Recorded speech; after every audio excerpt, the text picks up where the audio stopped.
Vamos con temas de la reforma en materia judicial de nuestro país. Fíjese usted que en la revista cuatrimestral Jueces para la Democracia, Información y Debate, que edita una asociación española, se llama Juezas y Jueces para la Democracia, bueno, ahí se publica un artículo de un jurista italiano muy connotado, se llama Luigi Ferrajoli, lo titula La reforma judicial mexicana, cómo se destruye el Estado de Derecho. Acusa de la supresión de la separación de poderes, del colapso del Estado de Derecho, entre otras cosas, autoritarismo a través de esta reforma.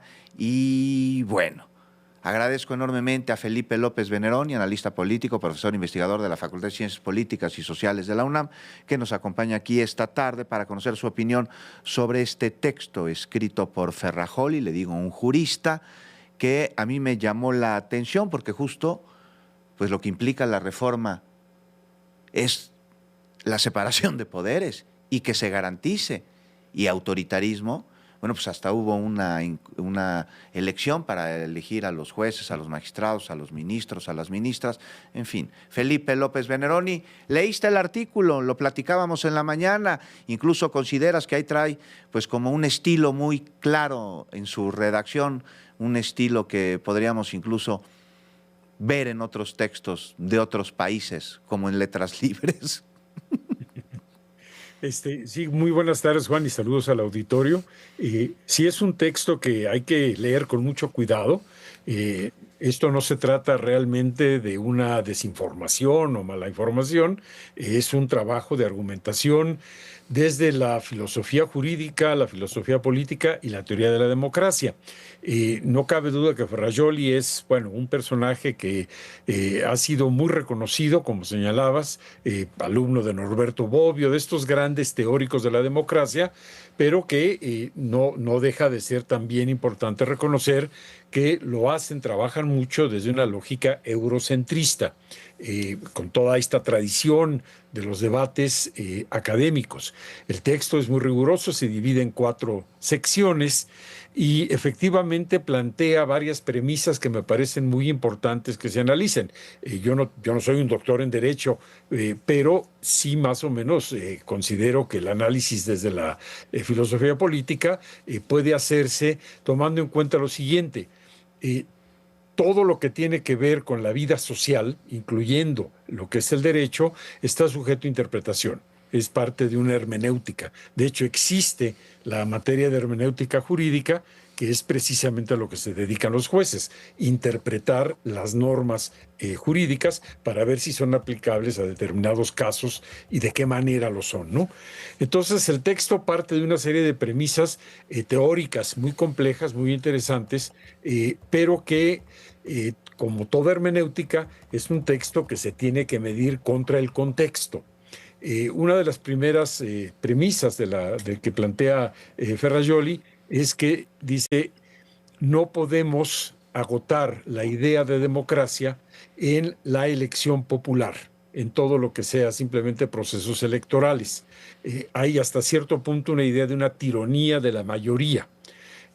Sin duda, esto es algo que se puede debatir desde muy diversos puntos de vista, pero yo aquí quisiera recordar una cosa. No sé si Ferrajoli tenía conocimiento de nuestro texto constitucional, donde el artículo 39, si me permite rápidamente lo comento, establece que la soberanía nacional reside esencial y fundamentalmente en el pueblo. Además, indica que todo poder político, todo poder público emana y se instituye para su beneficio, emana del pueblo y se instituye para su beneficio, otorgándole al pueblo el derecho inalienable de alterar o modificar la forma de gobierno.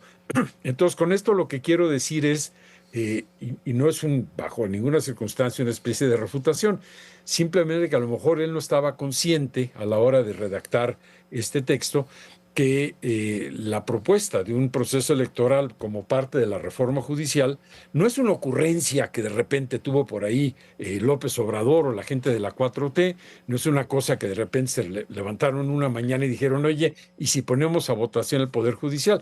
Está claramente anclado en el artículo 39 constitucional.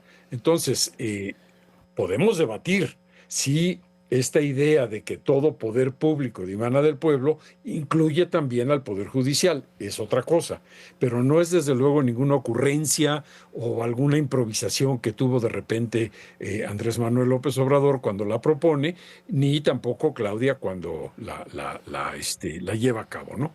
El segundo punto que me parece muy importante, y esto sí es algo muy fino que habría que trabajar más detenidamente, dice Ferrajoli: tanto el poder legislativo como el poder ejecutivo son poderes de carácter representativo.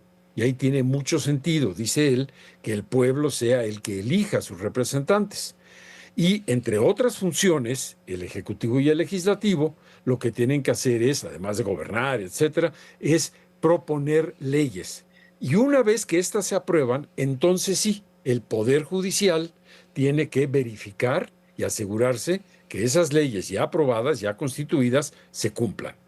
Y en ese sentido dice, mientras que el Ejecutivo y el Legislativo se deben al pueblo, a los electores, el judicial solo se debe a las leyes ya aprobadas. Su único compromiso es con las leyes ya aprobadas. Esto, por cierto, para los que saben más de derecho, tiene que ver mucho con una posición positivista, positivista, que dice, bueno, el único derecho válido no es aquel que consideramos debe ser o no parte de la naturaleza humana, sino lo que está escrito, ¿no? Entonces, él defiende esta posición. Precisamente él es un gran defensor de todo lo que sean las garantías individuales de acuerdo a cómo están aprobadas en una constitución. Ahora, si bien esto puede ser también debatible y es muy cierto lo que señala, la pregunta que habría que hacernos es si el método anterior para designar ministros de la Suprema Corte de Justicia realmente garantizaba una autonomía del Poder Judicial respecto del Poder Ejecutivo. Tú lo comentaste y lo hemos comentado en otras ocasiones. ¿Qué pasó en el sexenio de Ernesto Zedillo? Que de repente dice, señores, esta corte que existía se acaba, disuelve la corte, establece una serie de reformas constitucionales muy interesantes, que vale la pena, que todavía tienen ahí una vigencia muy importante, pero prácticamente nombra a los nuevos ministros de la corte. A modo. Es un proceso que tiene que verificar y ratificar el Poder Legislativo, pero el Poder Judicial no es ajeno ni inmune a los procesos políticos. Y no olvidemos una cosa, ve la configuración, por ejemplo, de la Suprema Corte de Justicia en los Estados Unidos. Cada vez que se retira o fallece algún ministro de la Corte, el presidente en turno hace una propuesta al legislativo norteamericano para nombrar a un nuevo ministro. Y por regla general lo que hace es escoger a alguien que sea ideológicamente compatible con su propia plataforma. Entonces, es muy difícil decir, los ministros de la Corte deben ser una especie como de, no sé, abogados puros, ajenos a la vida política, ajenos a la ideología política, y solo se deben a lo que está escrito en las normas constitucionales, que repito, también estas son sujetas a interpretación política. Puede haber dos ministros de la Corte o una ministra y un ministro que tengan posiciones muy distintas, por ejemplo, en cuanto a la interrupción voluntaria del embarazo, ¿no? Para algunos puede ser una violación total a una garantía que es el derecho a la vida, pero para otros puede ser una violación total al derecho que tendría la mujer a decidir sobre su propio cuerpo. Y ese es el chiste de la vida cultural y de la vida política, que se debatan las cosas, que se presenten los argumentos. Este texto es un texto muy serio, no es una cosa que surgió, yo creo que de la improvisación, pero no me queda claro qué tanto Ferrajoli conoce el contexto político mexicano y cómo había actuado el Poder Judicial a lo largo de décadas. No es una cosa que antiguamente hubiésemos dicho, oye, el Poder Judicial, caray, es una maravilla.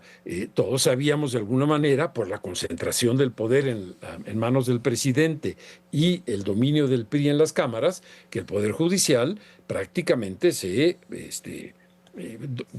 se replegaba a lo que dijera el presidente las cámaras, ¿no? Así es, y muy importante porque Ferrajoli propone un positivismo crítico y me parece que no se debe abandonar la distinción entre derecho y moral, de entrada, por definición, a través de este concepto. Y te pregunto, nos queda un minutito y medio, pero ¿qué sucede? El último poder, el judicial, no solo en México, sino en todo el mundo, no solo hoy, sino siempre, en adaptarse a cambios, a transformaciones en este caso. Normal que quienes no contemplan el dinamismo de la cotidianidad de las personas se ciñan a la letra de la ley escrita y que no se avancen en caminos que no han sido transitados. Entonces, la impartición de justicia pues tiene ahí, me parece, una morbilidad que paraliza a quien se niega a avanzar y se empeña en restablecer lo ya abolido, lo que los llevaría a ser reaccionarios. Un minutito, Felipe.